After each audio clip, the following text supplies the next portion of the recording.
नमस्कार दोस्तों, मैं हूं दीपक सिंह, दैनिक समाचार से।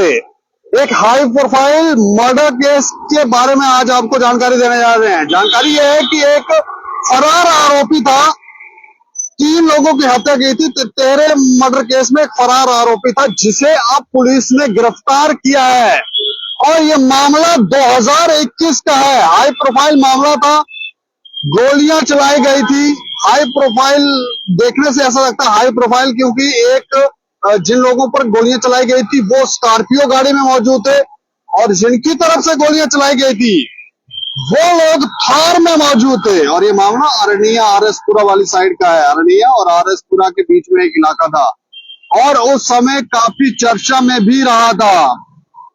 और जिस तरह का घटनाक्रम, जिस तरह की वहां पर चीजें देखने को मिली थी वो बड़ी हैरान करने वाली थी। लेकिन उसके बाद 3 लोगों की मृत्यु हुई थी। उसके बाद उनमें से एक आरोपी जो था वो फरार था और मारने वाले जो लोग थे बाद में जानकारी मिली थी, क्योंकि उस थार गाड़ी में पुलिस की यूनिफॉर्म थी, AK-47 गन थी, तेजधार हथियार थे और भी ना जाने क्या क्या था।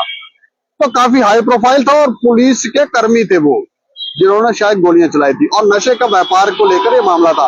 इस मामले में पूरा विस्तार से आपको बताएंगे। हमारे साथ आज आरएसपुरा के हमारे सहयोगी हैं नरेश कुमार हमारे साथ। अच्छा नरेश जी, ये जो मामला हुआ इसके बारे में है जानकारी आप? बिल्कुल सर, ये मामला 2021 में अरनिया के कोठे चौहाले, अरनिया और कृष्णा के मध्य चकहरनी गांव है, जहां पे नशे के कारोबार को लेकर आपस में वारदात हुई, जिसमें थार सवार 2 पुलिसकर्मी थे। उन्होंने पुलिसकर्मी थे तो एक उसमें से सस्पेंड था, तो उन्होंने वहां चक मोहम्मद जार के निवासी थे 3, जिनपे उन्होंने अपनी सर्विस राइफल AK-47 से गोलियां चलाई, जिनमें 2 लोगों की मौके पर ही मौत हो गई थी और उनमें एक तीसरा था बाबर जो घायल था, जिसको अस्पताल लाया गया, जहां पे उसने दम तोड़ दिया था। साबर की साबर और बाबर दोनों भाई थे, चक मोहम्मद जार के निवासी थे आरएसपुरा के। और इसके साथ तीसरा था आरिफ, जो गांव चौहाला का था, वो तालिफ हुसैन का बेटा था। ये गए थे इनकी कोई जहां तब जानकारी मिली थी कि पुलिस ने बताया था कि ये नशे को, इनके आपस में नशे को लेके नशे का कारोबार करते थे। पुलिस के कर्मी में थे, जिसमें भूपिंदर सिंह है, जिसको पुलिस ने परसों हिरासत में लिया है। अच्छा। और उसके साथ एक और था पुलिसकर्मी जो सस्पेंड था, उनको हिरासत में लिया हुआ था, जिसपे इनको पैसों को लेकर कोई लेन देन था, जिसको लेकर इन्होंने इन पे हमला किया। और 2 की आरिफ की और एक दूसरा था, उसकी मौके पर ही मौत हो गई थी और बाबर घायल हो गया था। और उनको वहां पे आरएसपुरा, बिश्नाह और अरनिया तीनों पुलिस मौके पर पहुंची थी। अच्छा, तो इस मामले में जो फरार आरोपी था वो कैसे फरार हो गया था? वो उसको कोर्ट से है पुलिसकर्मी भूपिंदर, इसको पुलिस ने 5-6 दिनों के बाद हिरासत में लिया था। है पुलिसकर्मी था ये, और जो दूसरा था वो सस्पेंड था। भूपिंदर सिंह चक का निवासी है। ये पिछले 4-5 महीनों से इसको कोर्ट से अंतरिम बेल मिली हुई सेशन जज से। ये फरार था और ये भी कहां से लगाए जा रहे थे कि ये देश छोड़ के विदेश भाग गया है। उसी को लेकर पुलिस ने एक गुप्त सूचना के आधार पर इनको परसों अरनिया पुलिस ने इनको हिरासत में लिया।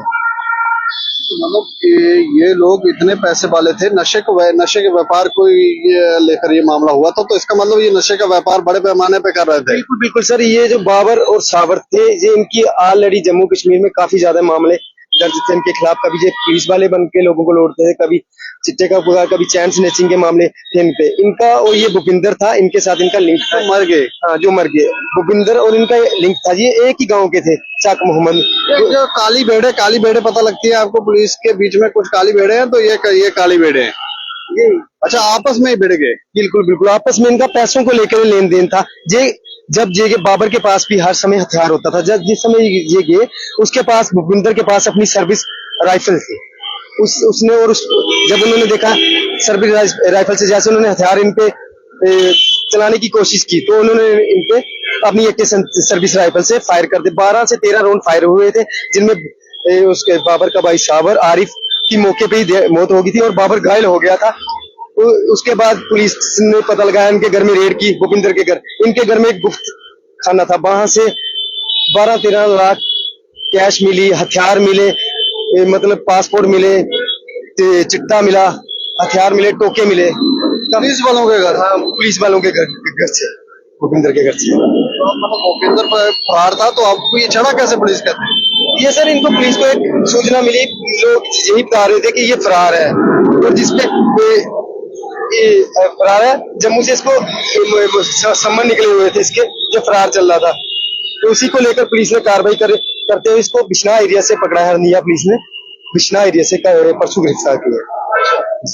तो ये देखिए बड़ा हैरान करने वाला मामला है और इसकी जानकारी जैसे हमारे सहयोगी जानकारियां तो वैसे दे ही रहे थे, तो ये बड़ा हैरान करने वाला मामला है कि पुलिस कर्मी जो थे वो चिट्टे के व्यापार में गैंगस्टरों का, आरोपियों का ही साथ दे रहे थे। जिनका काम है इनको पकड़ना, वो ही उनका साथ दे रहे थे, और बाद में पैसे के कोई लेन देन में कोई पैसे दे नहीं रहे होंगे, तो बाद में इनकी वहां पर लड़ाई झगड़ा भी हो गया, और लड़ाई झगड़ा तू मैं शुरू हुई होगी। आपको पता ही है पैसे के लेन देन को लेकर क्या क्या होता है। तो वहां पर सामने थे बाबर साबर जो थे, उनकी तरफ से शायद गोली चलाने की कोशिश की गई, तो सर्विस राइफल से वार कर फायरिंग करके उन तीनों को, इन पुलिस कर्मियों जो इनके सहयोगी थे बाबर साबर और आरिफ थे, इनको पुलिस कर्मियों ने वहां पर गोलियां चलाई और उनको मार डाला।